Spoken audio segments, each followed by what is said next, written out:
gumulantang sa buong sansinukob ang pinaka-eskandalosong revelasyon na yayanig sa bawat hibla ng ating kasaysayan at tila isang tsunami na tatangay sa buong bulwagan ng Senado ngayong gabi. Sa isang hindi inaasahang kaganapan na tila kidlat na tumama sa gitna ng katahimikan, hindi na raw kinaya ng puso ng dating Senate President Tito Soto at tuluyang nahimatay matapos ilabas ni Rodante Marcoleta ang mga selyadong dokumentong magsisilbing huling pako sa kabaong ng mga lihim na operasyon. Ayon sa ating mga espiyang nakatago sa bawat madilim na kanto, huling-huli sa kamera ang panginginig ng kanyang mga kalamnan habang ang bawat pahina ng nakakalulang ebidensya ay tila nagbabagang bakal na tumutunaw sa kanyang matikas na pagpapanggap sa gitna ng isang selyadong pagdidinig. Hindi makapaniwala ang buong mundo sa nakakangilong eksenang ito kung saan ang bawat pasilyo ng kapangyarihan ay nababalot ngayon ng matinding kaba habang ang mga pader ay tila naglalaway sa takot dahil sa lamat na hindi na kailanman mabubura ng anumang yaman. Ayon sa mga saksing nasa loob mismo ng mga selyadong opisina, tila tumigil ang pag-ikot ng mundo ng isa-isang isiwalat ni Marcoleta ang mga nakakapanghilakbot na katotohanan tungkol sa mga kabalbalan ng isang sindikato na pilit na ibinaon sa dilim ng gabi sa loob ng maraming dekada. Ang bawat salita ng mambabatas ay tila kanyo na nagpaguho sa kampo ng mga naghaharing uri habang ang buong Pilipinas ay nananatiling tulala sa bangis ng kaganapang ito na pilit na binubura sa bawat sulok ng internet. Ito na nga ba ang huling kabanata ng isang matikas na paghahari o ito ay simula lamang ng isang madugong labanan sa katarungan kung saan wala ng sino mang itatangi sa lupit ng tadhana at ng batas na walang kinikilalang apelyido? Hindi po ako sasabat. Hindi ako magsasalita, interject, sabi nga. Hindi ako mag-interject in aid of the legislation, okay? Hindi ako mag-interject, okay? Go! Go! Magsalita ka na, boy! Ang tagal mo naman, nakatunganga ka, tinitignan mo ako, nagagwapuhan ka ba sa akin? Salita! Ang tagal naman, Brad! When it comes to the issue of legal, there are rules to follow. So let me start with what the minority leader said as far as the Blue Ribbon Committee is concerned and the order. Malinaw sa rules natin a witness cited in contempt may be ordered by detained in such a place as may be designated by the committee alone or, andun yung or with the concurrence of the Senate President by either A, one detention order. So it's the Senate President has the power to do that. Ngayon, tapos siya, tapos ako. Ngayon ang problema, kapag nakakita siya ng or, every time na makakita ng or yan, gumagawa ng sarili niyang desisyon. Sabi niya, oy, may or dyan, may oro. Di ba? Halimbawa, may gusto siyang gawin, may or dito, pwede akong kumilos mag-isa. May or. Sila, or me, gano'n. Magdi-decide ako, wala nang plenary action, wala na yan. Basta nakakita ako ng or, dyan sa committee rules or house rules, ako, gagalaw ako mag-isa. Ang mahirap po niyan mga karyason, every time na makakita ng or yan, gumagalaw mag-isa. Bibitin nyo, palabas! Or, nakakita na naman ako ng or. Ako na naman, mag-isa naman akong kikilos, gano'n. Grabe naman yan, sir, ha? Huwag naman ganyan. Or ka ng ore. Si Verbalehis. Verbalehis. Kapag ka very clear, plain interpretation, clear po yun. You do not interpret. Ang sinabi po sa Rule 6, a witness in contempt may be ordered detained in such a place may be designated by the committee alone. Ibig sabihin po, yung committee lang. Ano yung with? Kasama. With concurrence of the Senate President. Hindi nakalagay or the Senate President. So you ask all the lawyers here, they will tell you, ang ibig sabihin nito, pwedeng kumuha ng concurrence or pwedeng hindi.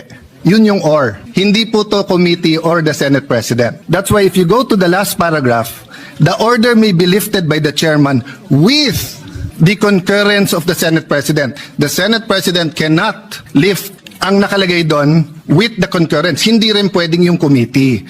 So, na-violate po rules natin because it was not the committee alone. As I said, personally, I don't take it against the Senate President nung unang araw na pag-upo niya. Kasi unang-una po, kakapalit lang ng Senate President. Pangalawa, tumawag yung speaker, nagkaroon ng debate. Having said that, it is very clear in the rules and in the Constitution, meron Supreme Court cases yan, that the plenary is supreme. Even the Senate President said, di ba? primus inter pares. He's just the first among equals. Equal tayo lahat. But of course, he represents the Senate. So when the plenary decided to put him in Pasay City Jail, ang makakalift po niyan, hindi po yung committee, hindi po yung Senate President, it's the plenary. So we violated our rules. That's why we stood up to correct. O, di ba? Gumalaw siya mag-isa eh. Yun nga sinasabi, yung plenary, mas mataas yan. Sinabi na nga yung concurrence. Hindi pwedeng gumalaw mag-isa yung Senate President para gumawa ng desisyon na i-lift yung napagkasunduan niya sa plenary. Hindi rin pwede yung committee. Hindi rin pwede yung Blue Ribbon Committee lang ang maglilip dyan. Kasi nga, napakataas po ng plenary. Ginawa po yung aksyon during plenary session. Nakuha ninyo? Nakuha mo, Wambol? Ngayon, halimbawa, yung Blue Ribbon Committee. Yung Blue Ribbon Committee, sinight in contempt niya si Bryce Hernandez. Si Bryce Hernandez, being cited in contempt by the committee, ngayon, hindi pwedeng gumalaw, sabi nga doon, with the concurrence, hindi pwedeng gumalaw mag-isa yung Senate President at magdesisyon dahil nakakita lang siya ng magdidesisyon siya dahil nakiusap si Tamba na gusto ni Tamba doon na lang sa Kongreso ilagak itong si Bryce Hernandez, hindi pwedeng magdidesisyon mag-isa yung Senate. Kailangan niya munang tawagan yung Blue Ribbon Committee kasi nasasaad doon sa rules, only the committee alone. Naunawaan mo, Tito, Wambol. Ngayon, nag-decide si Wambol, kaya nga Wambol nag-decide si Wambol doon sa pakiusap ni Tamba, oo nga hindi pumayag si Wambol na doon sa House of the Representative Ilagak, itong si Bryce Hernandez. Ngunit, subalit datapwat, itong Wambol, kasi nga Wambol, linagak niya doon sa Camp Crame, which is violation na naman yun. Hindi siya nakipag-ugnayan doon sa committee chairman or the committee membership na pwede ba nating ilagak sa Camp Crame? Okay lang ba sa inyo? Dahil yung witness, hindi raw siya safe sa Senate. Yun nga lang pong parang tinanggap mo na talagang hindi siya safe sa Senate. Nasaktan po doon si Marcoleta. Nasaktan po doon yung minority. Bakit siya pumayag na ilagak si Bryce Hernandez doon sa Camp Crame? Parang tinanggap na niya na talagang hindi siya safe sa Senado. Yon ang kinagalit po ni Marcoleta. Ngayon, okay, nagmusyon si Marcoleta na ibalik sa Senado. Ibalik sa Senado itong si Bryce Hernandez. Nagkaroon ng diskusyon. Pinipilit ng nag-abugago na si Wambol na meron siyang kapangyarihan, kaya nga hindi na sumaba dyan si yung tagapagtanggol niya si Pampilo Pulpul Di ba hindi na siya sumagot? Kasi nga alam na niya ang kapupuntahan, mapapaya si Pampilo. Hindi siya kumibo. Kahapon, hindi ko nakitang kumibo si Pampilo Lacson. Tahimik si Pampilo Lacson kahapon. Kasi bakit? Kasi alam niya mali si Tito Soto sa nangyayari. Tahimik na lang si Pampilo. Nung bumaba si Wambol at umupo yung pro tempore doon sa roasting chicken chair, mga ka-reaction, dito, talagang hayagang napahiya na itong si Wambol. Kaya nga napaupo na lang na ganyan. Sana hindi mo na lang pinasin yung pinatulad nyo. Sabi niya kayo, pati yung Itbulaga, noon time show. Wambol nga, wala nang alam yan. Sinasabi ko na sa inyo ngayon, so nandun na tayo doon sa Pasay City Jail. Pumayag si Marcoleta doon sa request ni Wambol. Okay na lang, hindi pala si Wambol, si Pampilo. Sabi niya, okay lang ba sa inyo? Okay na sa inyo. We meet in the middle. Sa Pasay City na lang sa Ilagak. Okay, sabi ni Marcoleta, okay sa Pasay City. Kasi alam ni Marcoleta, mabaho doon sa Pasay City Jail at yun, talagang kulungan yun. Hindi detention, kulungan talaga. Ngayon, sabi niya, sige, okay na yun. Di sabi ni Marcoleta niya, kaya ba ito? Mas okay siya doon. Kulungan yun Okay siya doon. Okay, sige, doon na lang siya. Dito sa House of the Senate, sa Senate building Ano yan? Naka-aircon tayo dito. Doon na lang siya. Nagrereklamo itong si Bryce. Mainit, kailangan niya ng air cooler, ganun-ganon. O nag-request ngayon yung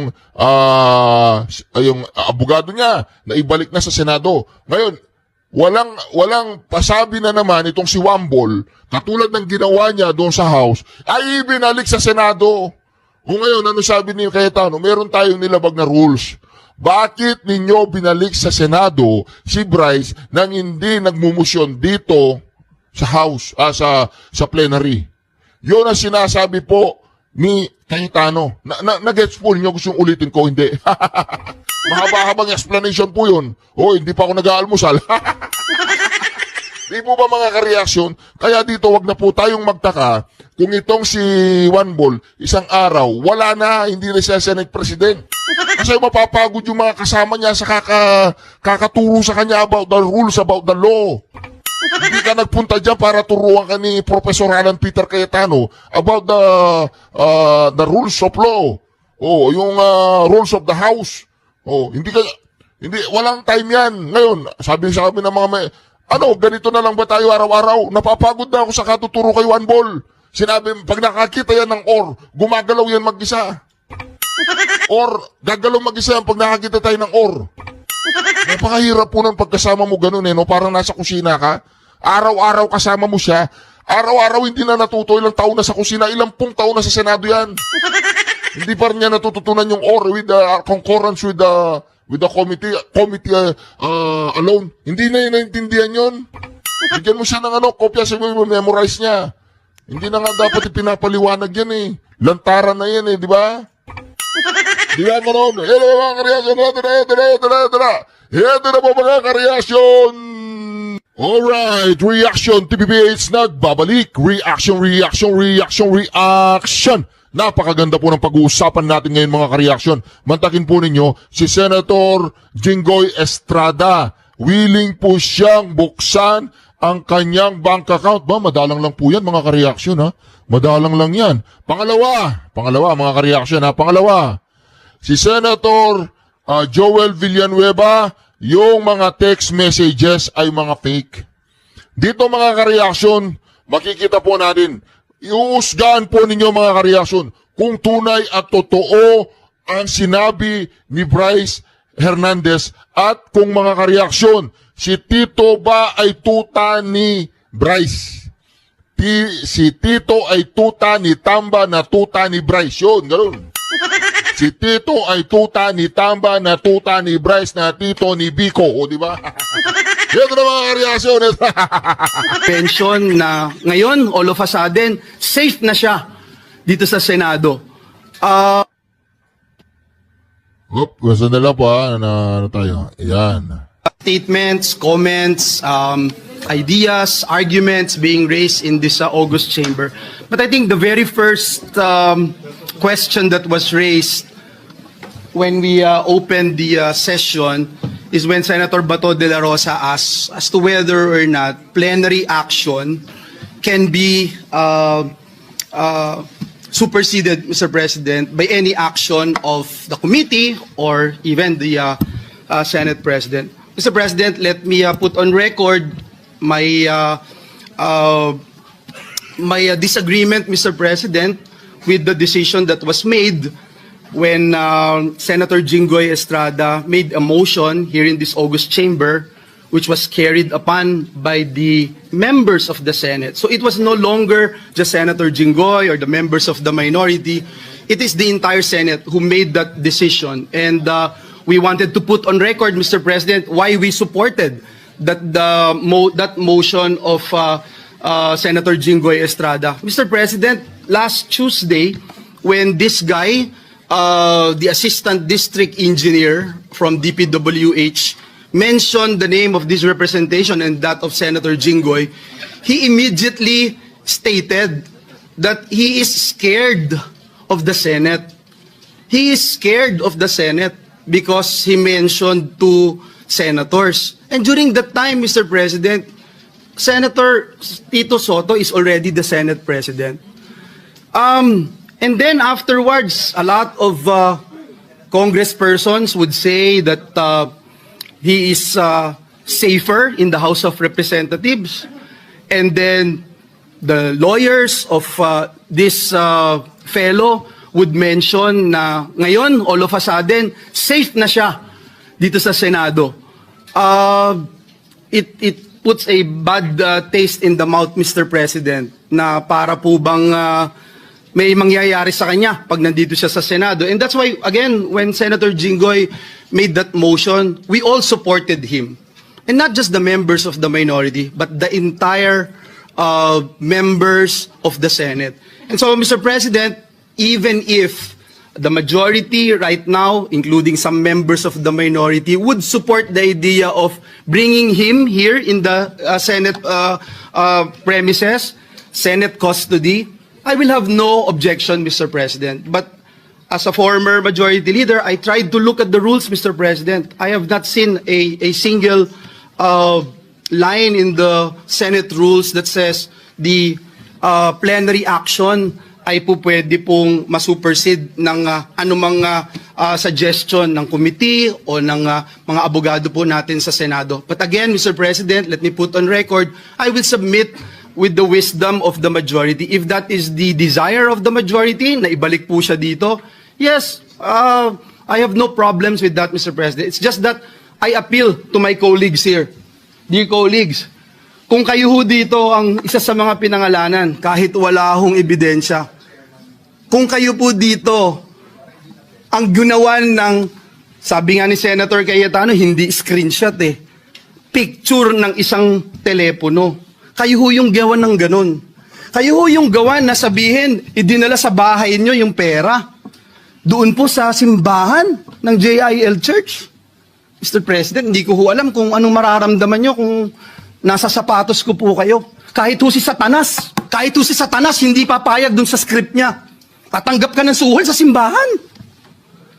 Tapos, kung ano yung sabihin niya, yun ang masusunod. Doon ako sa PNP custodial. Doon ako sa Senado ngayon, nagbago na isip ko, and then susunod do tayo. Mahirap hulunukin yun, Mr. President. Dear colleagues, sana hindi nyo maranasan itong ginawa sa amin. Lahat ng katotohanan, pumupunta sa atin. Yung sinasabing CA member ako, 2023 of October, 2024 po ako naging CA. Ang dami nyo rito, kalahati po dito CA nun. 2023, sabi, kino-confirm si Secretary Bunuan, 2022, confirmed si Secretary Bunuan. Paulit-ulit po ako dito, wala akong flood control, walang maiturong flood control. And yet, ito, paniniwalaan. Nasa news, nasa lahat po. Dito sa atin, binanggit yung mga kongresista, pero wala, parang falling to deaf ears, Mr. President.